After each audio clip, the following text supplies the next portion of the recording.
Hello student, हम करेंगे unit 4 अध्याय 7 कणों की निकाय तथा गुण गति के प्रश्न बैंक का सॉल्यूशन भाग 2। भाग 1 में हमने वस्तुनिष्ठ प्रश्न और अति लघुत्तरीय प्रश्न किए थे। इस भाग में हम करेंगे इसके लघुत्तरीय प्रश्न जो 3 नंबर का आने वाला है। चलिए शुरुआत करते हैं। पहला प्रश्न यह पूछा है लघुत्तरीय प्रश्न में कि बलयुग्म किसे कहते हैं। बलयुग्म के आगुण का सूत्र स्थापित कर दैनिक जीवन में बलयुग्म के 2 उदाहरण दीजिए।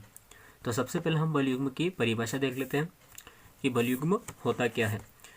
देखिए, युग्म का मतलब होता है जोड़ा और एक जोड़े का बल, इनको हम बोलते हैं बलयुग्म। परिभाषा हम इस प्रकार से लिखेंगे कि जब किसी दृढ़ पिंड पर 2 समान परिमाण के बल विपरीत दिशा में इस प्रकार लगाए जाते हैं कि उनकी क्रिया रेखाएं समान न हो तो बलों के इस युग्म को बलयुग्म कहते हैं। यह दृढ़ पिंड है, दृढ़ पिंड पर बल लगाना है, लेकिन वो बल परिमाण में तो समान होना चाहिए लेकिन विपरीत दिशा में होना चाहिए। तो ये दोनों मिलकर एक बलयुग्म बना लेते हैं, एक बल का एक जोड़ा बना लेते हैं, जिसे बलयुग्म कहते हैं। इसकी परिभाषा इस प्रकार से भी दी जा सकती है। ये परिभाषा लिख सकते हैं हम या करके कि जब 2 बराबर तथा विपरीत बल एक साथ किसी पिंड पर अलग अलग बिंदुओं पर आरोपित होते हैं। जब 2 बराबर तथा विपरीत बल एक साथ किसी पिंड पर अलग अलग बिंदुओं पर आरोपित होते हैं तो इनका परिणामी बल तो शून्य होता है, लेकिन ये बराबर तथा विपरीत बल पिंड को घुमाने की चेष्टा करते हैं। इन बलों को बलयुग्म कहा जाता है। ये तो इसकी डेफिनेशन हो गई। अब इसका सूत्र स्थापित करना है। देखिए, हमने यहाँ माना है कि ये कोई रेखा है, इसके 2 बिंदु है, इन दोनों बिंदुओं पर बल लग रहा है, दोनों विपरीत दिशाओं में लग रहा है। एक बल लग रहा है इस तरफ, एक बल लग रहा है इस तरफ। तो बल परिमाण में तो समान है, किंतु विपरीत होने की वजह से क्या होगा कि यह इसको घुमाने की चेष्टा करेगा, इस रेखाओं को। तो हम यहाँ लिखेंगे कि चित्र में बलयुग्म प्रदर्शित है ना, एफ का ये जोड़ा प्रदर्शित है, जिसमें बलयुग्म के दोनों बलों में से एक बल और उनकी क्रिया रेखाओं के बीच की लंबा दूरी के गुणनफल को उस बलयुग्म का आगुण कहते हैं। यह सूत्र स्थापना करनी है यहाँ से। तो ये डेफिनेशन यहाँ से मिली हमें कि एक बल और इन दोनों के मध्य की बलों के मध्य की जो लंबवत दूरी है d, उनके गुणनफल को हम बलयुग्म का आगुण कहते हैं। इस प्रकार से हम लिख सकते हैं यहाँ कि बलयुग्म आगुण बराबर हो गया एक बल इंटू बलयुग्म की एक भुजा, एक बल इंटू बलयुग्म की भुजा। इस बलयुग्म की भुजा को हम आगुण भुजा बोलते हैं। बोल सकते हैं टाउ बराबर एक बल इंटू आगुण भुजा, तो ये हो गया टाउ बराबर एफ डी। ये इसका सूत्र बन गया। अब इसके उदाहरण भी देने थे दैनिक जीवन में। देखिए उदाहरण क्या होते हैं इसके। पहला उदाहरण है कि पानी निकालने वाला जो हैंडपम्प होता है उसका हत्था लंबा होता है। देखा होगा तुमने कि जो हैंडपम्प होता है उसका हत्था काफ़ी लंबा होता है ताकि हैंडपम्प आसानी से चल सके। तो पहला पानी निकालने वाले हैंडपम्प में। दूसरा, गेहूँ पिसाने की चक्की में हत्था केले से बहुत दूर लगाया जाता है। गांव में एक होती है गट्टी जो जिसमें गेहूँ पिसा जाता है, तो उस गट्टी यानी कि चक्की में जो गेहूँ पिसाते हैं उसका हत्था जो बीच में उसकी नोब होती है उससे काफ़ी दूर होता है ताकि उसको चलाने में भी आसानी हो। अगला देखिए, 2 उदाहरण लिखने हैं। और भी उदाहरण है इसके कि कुम्हार के चाक में गड्ढा पर्दे के पास होता है। पास होने का कारण यह है कि वो उसको आसानी से चला सके। अगला उदाहरण है, दरवाजे को खोलने या बंद करने के लिए हत्थे कब्जों से दूर लगाए जाते हैं। ये तुमने देखा होगा कि जो दरवाजे होते हैं उनमें हत्था जो किवाड़ के दरवाज़ों के जो कब्जे होते हैं उनसे काफ़ी दूर लगाते हैं ताकि हम उनको आसानी से खोल और बंद कर सकें। चलिए अगला प्रश्न हम करते हैं यहाँ।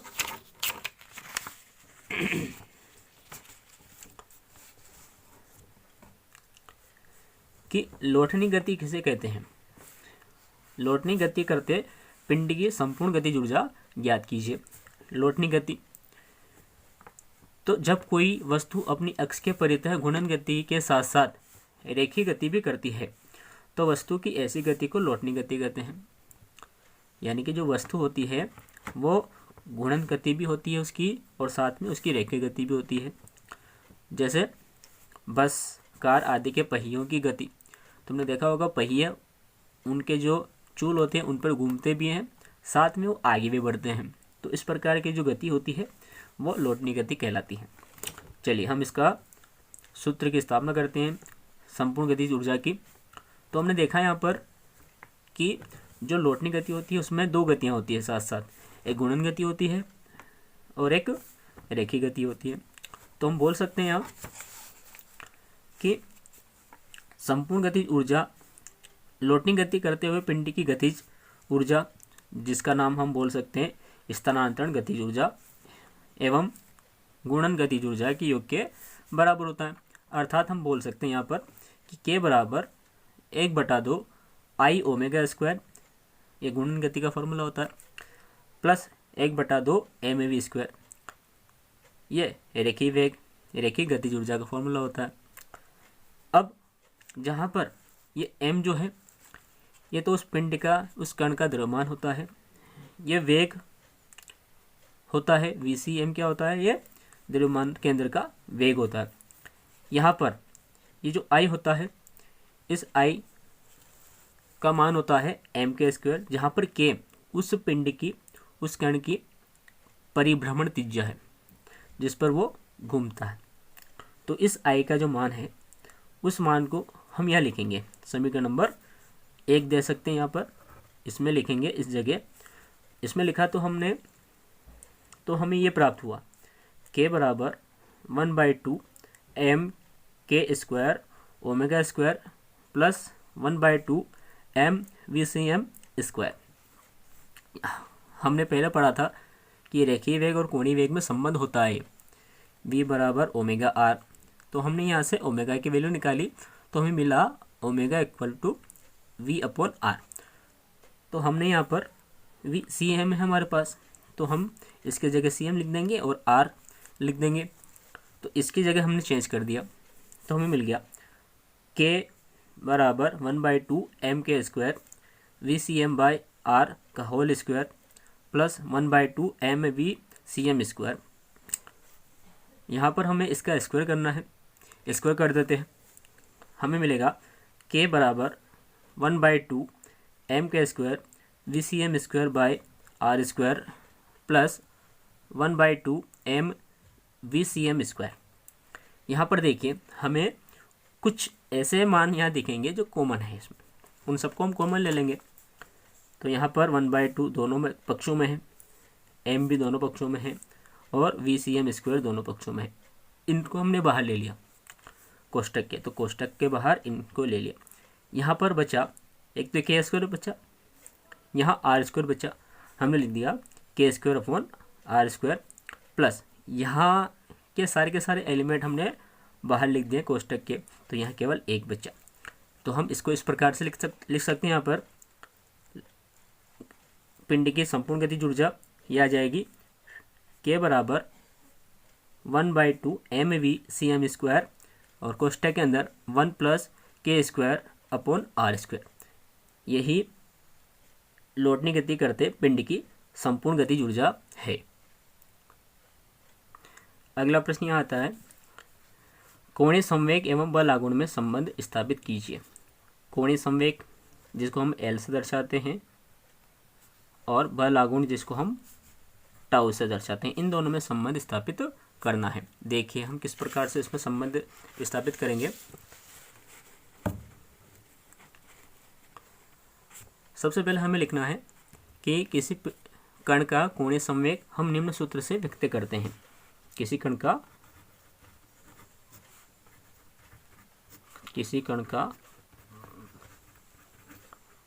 कोणीय संवेग निम्न सूत्र से व्यक्त किया जाता है। सूत्र है L बराबर आर क्रॉस पी। ये कोणीय संवेग है, आर उसकी त्रिज्या है, पी संवेग है, रेखीय संवेग बोलते हैं। अब हमें यहाँ पर निकालना है कोणीय संवेग में परिवर्तन की दर। इसलिए कोणीय संवेग परिवर्तन की दर,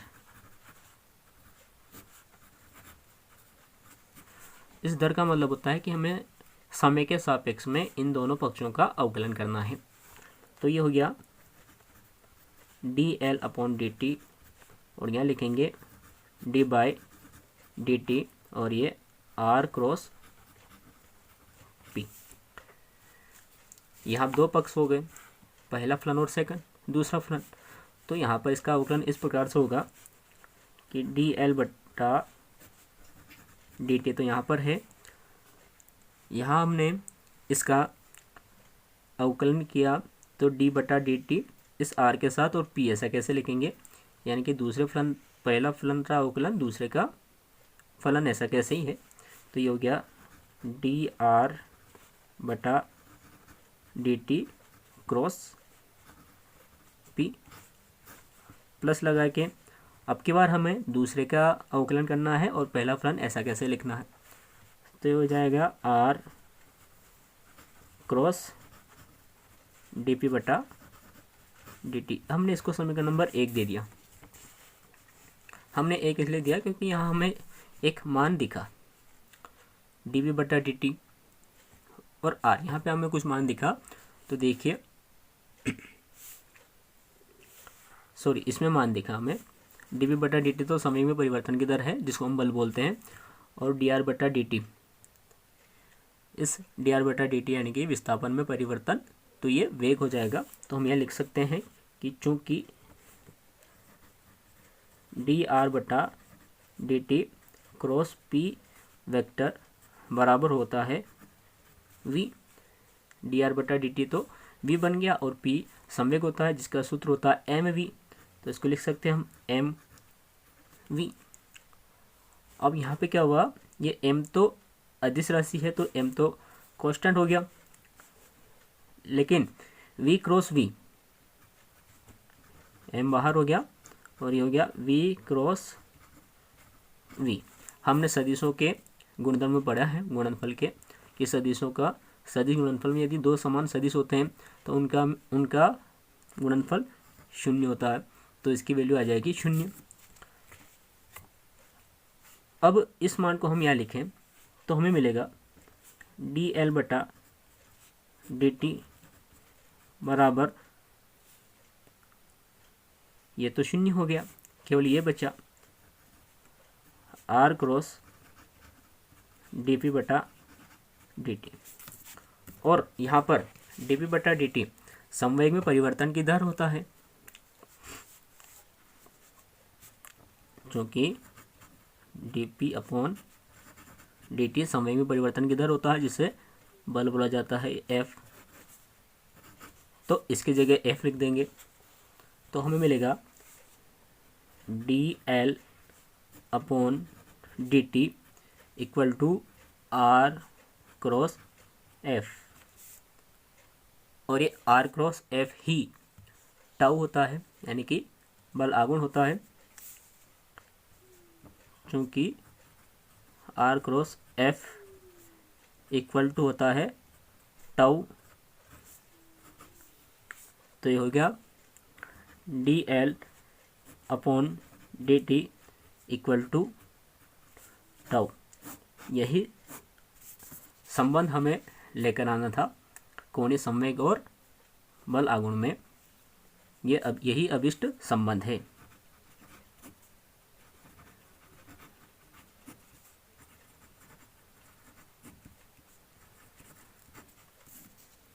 इस प्रकार से हम इसमें संबंध स्थापित कर सकते हैं।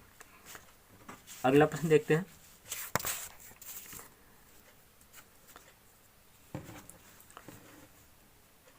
कोई बच्चा किसी घूर्णी मंच पर अपने दोनों भुजाएं फैलाकर खड़ा है। घूर्णी मंच को 40 RPM रन पर मिनट, यानी कि 1 मिनट में 40 चक्कर घूमता है। तो 40 RPM से गुणन कराया जाता है। यदि बच्चा अपने हाथों को सिकोड़कर अपने जड़त्व आघूर्ण, जो कि इसका प्रारंभिक जड़त्व आघूर्ण है, उससे 2/5 गुना कर लेता है, तो इस स्थिति में उसकी कोणीय चाल ज्ञात कीजिए। कोणीय चाल ज्ञात करनी है ओमेगा। चलिए ज्ञात करते हैं। यह हमने माना कि जो प्रारंभिक जड़त्व आघूर्ण है वो I1 है। प्रारंभिक कोणीय चाल वो ω1 है, जो दे रखी है इसमें 40 रन पर मिनट। उसके बाद हमने माना कि जो इसका अंतिम जड़त्व आघूर्ण है वो I2 है।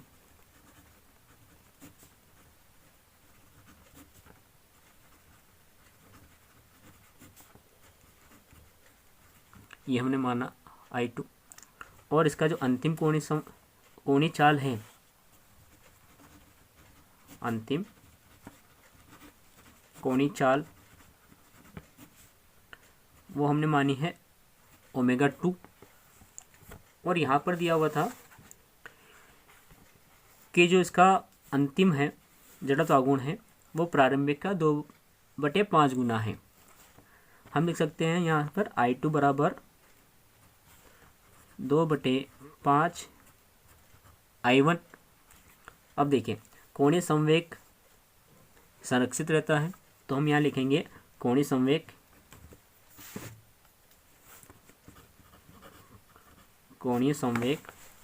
संरक्षण के सिद्धांत से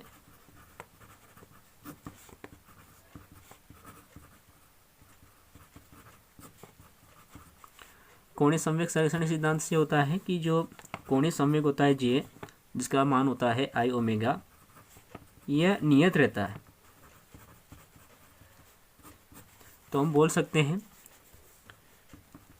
कि I2⍵2 इक्वल टू I1⍵1। जब नियतांक है यानी कि पहली स्थिति और दूसरी स्थिति उसके बराबर होगी, तो ये हो गया I2⍵2 बराबर I1⍵1। सारी वैल्यू जो हमने मानी थी यहाँ लिखते हैं। I2 की वैल्यू 2/5 I1 यहाँ लिखेंगे।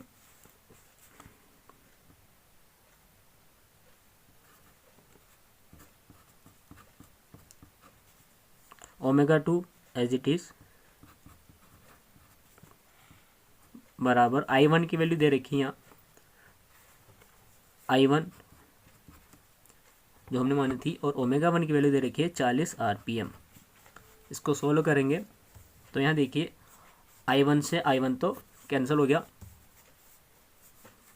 तो अपने पास बचा 2/5 ω2 इक्वल 40। इसको उधर भेजेंगे तो ये आ जाएगा ω2 इक्वल 40 × 5/2। इसको सोल्व करेंगे, 2 से इसको डिवाइड कर लेते हैं 20 बार, तो हमें मिलेगा ω2 इक्वल टू 20 × 5, तो ω2 प्राप्त हुआ 100 RPM, यानी कि उसका जो अंतिम कोणीय चाल है वो होगी 100 रन पर मिनट। अगला प्रश्न देखते हैं।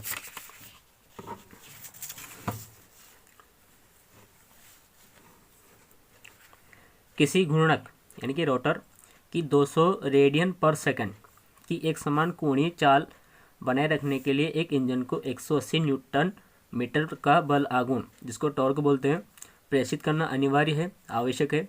इंजन की शक्ति ज्ञात कीजिए। शक्ति P ज्ञात करना है। इसको भी कर लेते हैं। यहाँ दे रखा है कोणीय चाल ओमेगा इक्वल टू 200 रेडियन पर सेकंड। उसके अलावा यहाँ बल दे रखा है टाउ, बल आघूर्ण टाउ बराबर 180 न्यूटन मीटर। हमें शक्ति निकालनी है, P बराबर हमें ज्ञात करना है। हम मान के चलते हैं कि जो इंजन कार्य करता है ये 100% दक्षता के साथ कार्य करता है, तो हम यहाँ शक्ति ज्ञात करेंगे। तो शक्ति का फॉर्मूला इस प्रकार से लिखेंगे, शक्ति P बराबर टाउ ओमेगा। P बराबर टाउ की वैल्यू यहाँ दे रखी है 180 इंटू ओमेगा 200 है, इनका इंटू कर लेंगे तो ये हमें मिलेगा 18 का 2 में करेंगे 36 और 1230 और शक्ति का मात्रक वाट होता है तो वाट लिख देंगे। ये इसका आंसर है।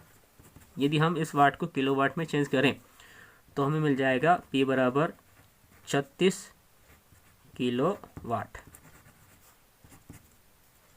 क्योंकि 1 किलोवाट में 1000 वाट होता है। अगला सवाल, अगला प्रश्न देखिए।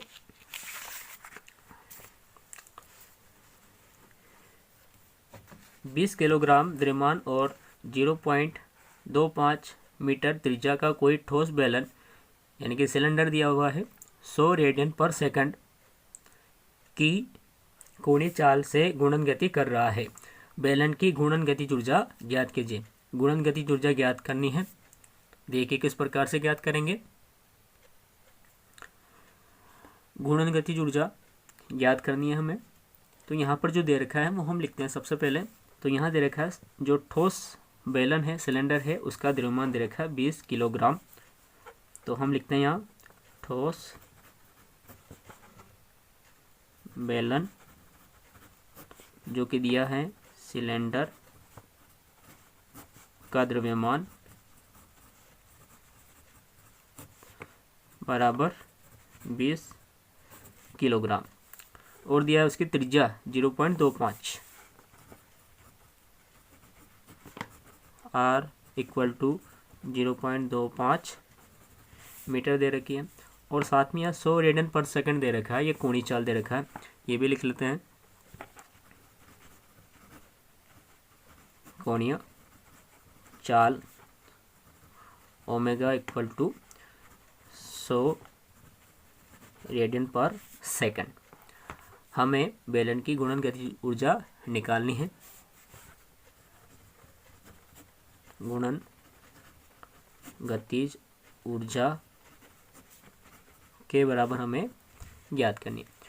देखिए के ज्ञात करेंगे तो के का जो फॉर्मूला होता है वो ये होता है, के बराबर 1/2 आई ओमेगा स्क्वायर।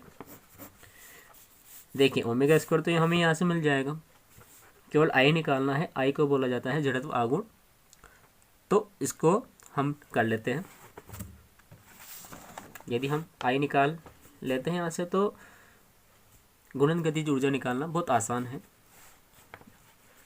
तो हम निकालते हैं यहाँ पर ठोस सिलेंडर का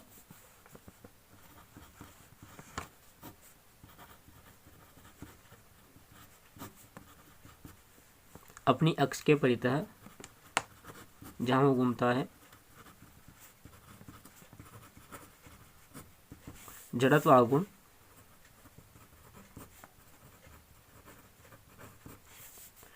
तो इसका फॉर्मूला है I equal to 1/2 mr square. यहाँ सारे मान लिखते हैं। तो आई इक्वल 1/2 m की value 20 into r square, r है यहाँ 0.25 होल स्क्वायर। 2 से इसको डिवाइड कर दिया, 10 हमें मिला तो 10 इंटू ये मिल जाएगा 25 का वर्ग करना है तो ये होता है 625। 10.4 अंक पहले आ जाएगा तो 1 2 3 4, तो 10 इंटू 0.0625, 10 का इंटू इसमें करेंगे तो हमें यहाँ से आई मिलेगा 0.625। जब आई का मान निकाल लिया तो सिलेंडर की गुणन गतिज ऊर्जा निकाल लेते हैं। अतः ठोस सिलेंडर की गुणन गतिज ऊर्जा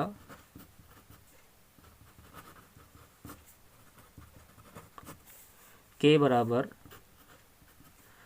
1/2 I⍵²। वैल्यू पुट कर देते हैं यहाँ। के इक्वल हो जाएगा 1/2 इंटू 0.625 इंटू ω²। तो ओमेगा यहाँ मान दे रखा है ये 100 रेडियन पर सेकंड, तो 100 का होल स्क्वायर, तो ये हो गया 1/2 इंटू 0.625 इंटू 100 का वर्ग 10,000, 2 से इसको डिवाइड कर लिया 5,000, 0.625 इंटू 5,000। इनका हम जब इंटू करेंगे तो हमें लगभग प्राप्त होगा 3,125 ऊर्जा निकाल रहे हैं, तो इसका मात्रक हमें लिखना पड़ेगा जूल। कैलकुलेशन कर लीजिएगा, प्राप्त होगा हमें 3,125 जूल। और प्रश्न देखते हैं इसके।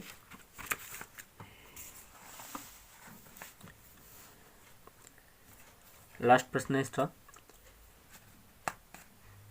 कि निम्नलिखित का कारण स्पष्ट कीजिए। पानी की सहायता से नट को खोलना आसान होता है। दूसरा, साइकिल के पहिए में स्पोक लगाए जाते हैं।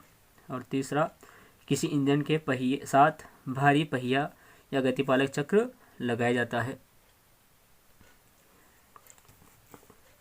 कारण का पहला प्रश्न कि पानी की सहायता से नट को खोलना आसान होता है। क्यों होता है?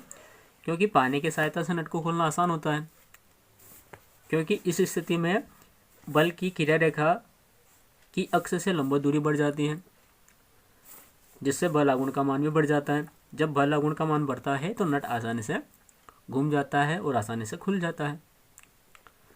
जितना बड़ा पाना होता है उतना ही हमें कम दबाव लगाना पड़ता है और आसानी से जो नट होता है वो खुल जाता है। अगला देखिए इसमें कि साइकिल के पहिए में स्पोक्स क्यों लगाए जाते हैं। साइकिल के पहिए में स्पोक्स क्यों लगाए जाते हैं? क्यों लगाते हैं? क्योंकि पहिए में स्पोक्स लगाने से उसका अधिकांश द्रव्यमान उसके सिरे पर केंद्रित हो जाता है। कहाँ पर केंद्रित होता है? उसके सिरे पर केंद्रित हो जाता है। जब सिरे पर सारा द्रव्यमान केंद्रित होता है तो उसका जड़त्व आघूर्ण बढ़ जाता है, जिससे उसका जड़त्व आघूर्ण अधिक हो जाता है। जब जड़त्व आघूर्ण अधिक हो जाता है तो इसके कारण पहिया जो है वो एक समान रफ्तार से घूमता है, जिसके फलस्वरूप हमें झटके नहीं लगते। तो कारण यही है कि पहिए में स्पोक्स लगाने से उसका अधिकांश द्रव्यमान उसके सिरे पर केंद्रित हो जाता है, जिससे उसका जड़त्व आघूर्ण अधिक होता है। जड़त्व आघूर्ण अधिक होने के कारण पहिया एक समान रफ्तार से घूमता है, जिसके फलस्वरूप झटके नहीं लगते हैं। लास्ट प्रश्न कारण इसका कि किसी इंजन के साथ भारी पहिया को हम बोलते हैं गतिपालक चक्र लगाया जाता है। क्यों लगाया जाता है? तो देखिए इस पहिए को बनाते कैसे हैं? तो इस पहिए को हम इस प्रकार से बनाते हैं ताकि इसका जो द्रव्यमान है सारा का सारा इसकी परिधि पर केंद्रित हो जाए। तो इस पहिए का अधिकाधिक द्रव्यमान इसकी परिधि पर केंद्रित होता है। जब परिधि पर केंद्रित होता है तो इसका जड़त्व आघूर्ण बहुत अधिक हो जाता है, जिसके फलस्वरूप क्या होगा कि इसमें जो भी गतिज ऊर्जा होगी वो गुणन गतिज ऊर्जा संचित हो जाती है, जिससे जो इसकी शाफ्ट रहती है जो घूमती है उस शाफ्ट को घुमाने वाले स्रोत से ऊर्जा न मिलने पर भी गतिपालक चक्र शाफ्ट को कुछ देर तक घुमाता रहता है। एक बार वो समझ लीजिए कि इस पहिए का अधिकाधिक द्रव्यमान इसकी परिधि पर केंद्रित होता है, अतः इसका जड़त्व आघूर्ण बहुत अधिक होता है। अतः इसमें अत्यधिक गुणन गतिज ऊर्जा संचित हो जाती है, जिससे शाफ्ट को घुमाने वाले स्रोत से ऊर्जा न मिले तो भी गतिपालक चक्र शेफ्ट को कुछ देर तक घुमाता रहता है।